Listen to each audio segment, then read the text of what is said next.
হারানো পথের সন্ধান, রহিমের ফিরে আসা। রহিম ছোটবেলা থেকেই খুব মেধাবী ছিল। কুরআন মুখস্থ করেছিল 12 বছর বয়সে। মসজিদের ইমাম সাহেবও বলতেন, এই ছেলেটা একদিন বড় আলেম হবে ইনশাআল্লাহ।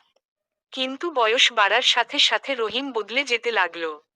খারাপ বন্ধু, মোবাইল, গান, রাত জাগা, নামাজ ফেলে দেওয়া, কুরআনের পৃষ্ঠা আর ছোঁয় না সে। তার মা প্রতিদিন কাঁদতেন। ফজরের সময় জানালার পাশে দাঁড়িয়ে বলতেন, রহিম, আল্লাহর পথে ফিরে আয়। এই দুনিয়া ধোঁকা। কিন্তু রহিম শোনে না। উল্টো বলতো, মা, এখন আমায় এসব বলো না। আমি এখন জীবনের মজা নিতে চাই। এক ভয়াবহ রাত। এক রাতে সে কয়েকজন বন্ধুর সঙ্গে বাইকে করে ঘুরতে বের হলো। গতি ছিল অনেক বেশি। হঠাৎ এক দুর্ঘটনা, চোখ খুলল হাসপাতালের বেডে।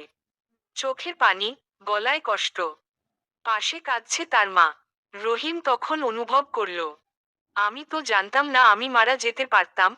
আমি তো কুরআন মুখস্থ করেছিলাম, অথচ সেই কুরআনের কথাই ভুলে গেছি। ফিরে আসা। হাসপাতাল থেকে বাড়ি ফিরে প্রথম কাজ যা করল, তা ছিল করে কুরআন শরীফ খুলে পড়া। তার চোখে পানি, তেলাওয়াত করতে করতে কাঁদতে লাগল। তারপর মসজিদে গিয়ে ইমাম সাহেবকে বলল, হুজুর, আমি ফিরে আসতে চাই। আমি চাই আবার আল্লাহকে ভালোবাসতে। ধীরে ধীরে রহিম মসজিদে নিয়মিত হতে লাগলো, বন্ধু বদলালো, নামাজ কায়েম করলো, আর আবার কুরআন মুখস্থ করতে শুরু করলো। মেঘ আজকের রহিমকে। আজ রহিম একজন দায়ী, ইসলাম প্রচারের একজন কর্মী। সে যুব সমাজের সামনে দাঁড়িয়ে বলে, ভুল হতেই পারে, কিন্তু ফিরে আসাটা অনেক বড় কাজ। আল্লাহ ক্ষমাশীল, দয়ালু।